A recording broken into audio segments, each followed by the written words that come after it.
네, 오늘 빅테크 기업들의 실적 발표가 나온 가운데 종목별로는 희비가 엇갈렸지만 뉴욕 증시 나스닥과 S&P 500이 5개월 만에 가장 높은 수준으로 올라섰습니다. 오늘 이슈 조현 기자와 함께 체크해 보겠습니다. 조 기자, 오늘 시장 사실 실적 나온 빅테크들 중심으로 좀 움직였죠? 그렇습니다. 대형 기술주들의 랠리가 요즘 펼쳐지고 있는데요. 예. 나스닥이 3.3% 그리고 S&P 500이 1.5% 가까이 올랐고요. 러셀 2000 역시 2% 넘게 올랐습니다. 예. 다우존스 지수만 0.1% 하락을 했습니다. 특히 빅테크 주식들이 사흘째 강세를 이어가고 있는데요. 전날 실적을 발표했던 메타가 23% 폭등했고 아마존과 알파벳도 7% 넘게 올랐습니다. 하지만 장 마감 후에 애플과 아마존 그리고 알파벳의 실적이 월가 전망치를 밑도는 것으로 나와서 어닝 미스를 나타냈죠. 예. 그래서 이후 시간의 거래 한때 4에서 5%대 급락세 보이기도 했습니다. 예, 먼저 23% 급등한 메타부터 한번 봐야겠습니다. 네. 이런 상승폭이 언젠지 기억도 안 날 만큼 정말 예전인 것 같은데 네. 제대로 좀 회복을 한 것 같습니다. 사실 이렇게 실적 회복이 좀 반갑긴 한데 실적을 좀 자세히 뜯어다 보자면 사실 어닝 서프라이즈라고 부를 수는 없을 것 같거든요. 그러니까 이런 상승세가 뭐 비용 절감 의지가 좀 반영이 된 건지 어떻게 봐야 될까요? 그렇습니다. 원래 전년비 대비해서는 많이 좀 떨어졌죠. 예. 마크 저커버그가 올해는 그야말로 효율성의 해다 이렇게 좀 강조를 했습니다. 예. 비용 절감에 전념하겠다 이렇게 말을 했는데요. 여기에 400억 달러, 그러니까 예상보다 큰 규모의 자사주 매입을 발표하면서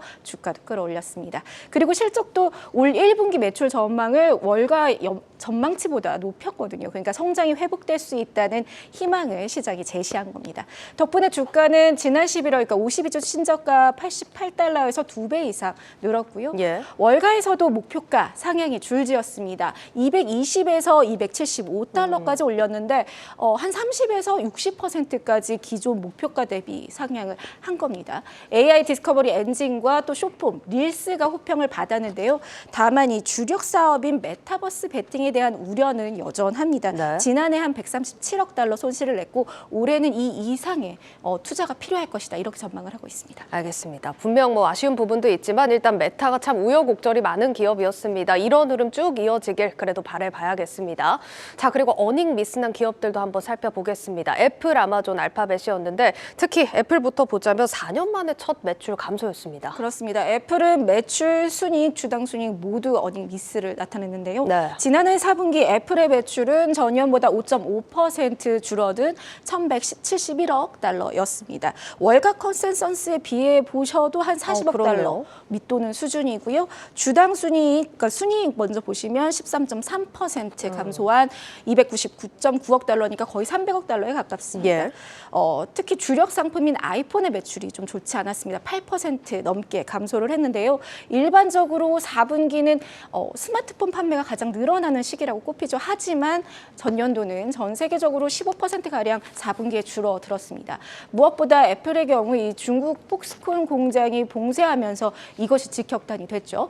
그 외에도 맥 컴퓨터 판매가 29%나 줄어들었고요. 또 애플 워치와 에어팟 등 에어러블 부문 매출도 8% 감소했습니다. 네, 오늘 애플 이런 영향에 3%대 하락폭이 좀 반영이 되는 모습이었고 시간 외에서도 좀 파란불을 켰습니다. 자, 알파벳과 아마존도 마찬가지입니다. 핵심 사업들이 좀 타격을 받았는데 구글 같은 경우는 디지털 광고 사업 그리고 아마존 같은 경우는 아마존 웹 서비스 매출이 좀 빠르게 둔화가 되고 있다면서요? 네, 두 개 다 모두 주력 사업이죠. 예. 월가 컨센서스에 비교해 보자면 알파벳은 매출과 주당 순이익 모두 어닝 미스가 났고요. 네. 아마존은 매출의 월가 예상치를 맞췄지만 순이익이 밑돌았습니다. 먼저 알파벳부터 살펴보시죠. 지난해 4분기 매출액은 0.7% 줄어든 760억 달러를 나타냈습니다. 그리고 주당 순이익은 1달러 5센트에 그쳤는데요. 보시면 부문별로 보면은 이 주력인 검색 매출이 1.6% 감소했는데 광고 매출은 4% 넘게 줄었죠. 예. 유튜브 광고 매출 타격이 좀 컸습니다. 그리고 클라우드 매출은 32% 늘었지만 이 역시 시장 기대치보다는 좀 밑도는 수준입니다. 여기에 최근 시장에서는 챗 GPT가 구글의 아성을 위협한다라고 보고 있지 않습니까? 그렇죠. 미국 IT 기업 오픈 AI가 출시한 이후 이 2달 만에 사용자 수 1억 명을 돌파했는데요. 이게 뭐 최근에 나온 얘기 들어보니까 마이크로소프트가 챗 GPT를 자사 검색 엔진에 탑재한다 뭐 이런 소식도 들리던데요. 맞습니다. 그래서 오늘 구글 컨퍼런스 콜에서도 이 챗 GPT 질문이 안 나올 수가 없었던 그렇겠네요. 거죠. 예, 여기에 대해서 순다르 피차이 알파벳 CEO는 구글 역시 AI 기반의 언어 모델을 향후 몇 주 또는 몇 달 안에 사용할 수 있을 것이라고 말했습니다. 그러니까 부랴부랴 대응에 좀 나섰는데 네. 사실은 한 발 늦었다는 평가가 나오는 이유입니다.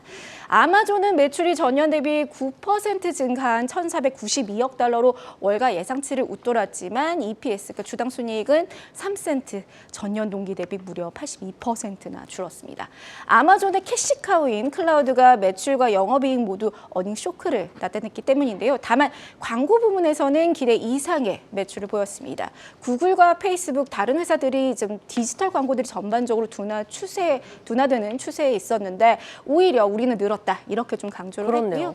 또 아마존의 앤디 제시 CEO가 취임 이후 처음으로 컨퍼런스 콜에 참석을 했는데요. 앤디 제시가 단기적으로 사실 경제 환경이 불확실하다 이렇게 얘기를 했습니다. 그래서 비용 효율화 노력을 높이는 동시에 또 고객들을 위한 장기적인 투자도 포기하지 않겠다 말했습니다. 네, 이렇게 좀 상반된 실적이었습니다. 실망스러운 실적을 받아든 뉴욕 증시는 또 어떻게 움직일지 이 부분도 관건이 될 것 같습니다.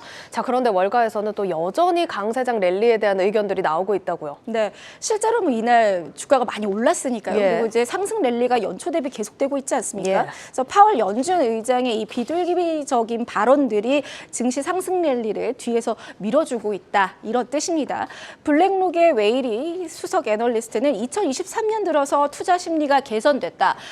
경기 둔화에 따른 위험을 평가하기보다 막대한 유동성 바탕에 야성적인 충동이 확대되고 있다. 이렇게 말을 했거든요. 네. 그리고 파월이 여기서 시장을 밀치지 않으면서 모든 게 오르는 강세장이 나타나고 있고 지금의 투자를 유지하는 것이 필요하다. 이렇게 조언을 했습니다. 네. 그리고 이제 월가 대표 강세론자로 꼽히는 톰리와 제레미 시겔 교수의 말인데요. 톰리 펀드 스트랩 대표는 하반기에 본격적인 상승 랠리가 더 강해질 것이다. 그래서 올해 증시 20에서 25%까지 상승 굉장히 높게 가능하다라고 매우 강하게 보고 있고요.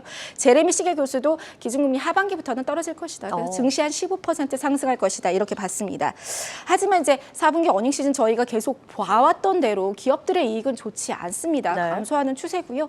S&P 500의 주가 수익 비율도 19배로 지난해 연말보다 계속 높아지고 있는 추세입니다. 최근에 루시드는 하루 만에 한 43%, 그리고 중고차 업체 카바나가 28% 폭등하는 등 민주식이 다시 이슈되고 있죠. 이에 대해서 크레딧 스위스의 패트릭 펠프리든 투기 주식에 의해 최근 랠리가 주도되고 있다며 장기적으로 이 같은 상승 랠리가 지속되는 것이 더 큰 문제다 이렇게 경고했습니다. 예, 일단은 기업 실적과 경기 지표 다음 FMC까지는 주시에서 좀 지켜볼 필요가 있겠습니다. 조연 기자였습니다.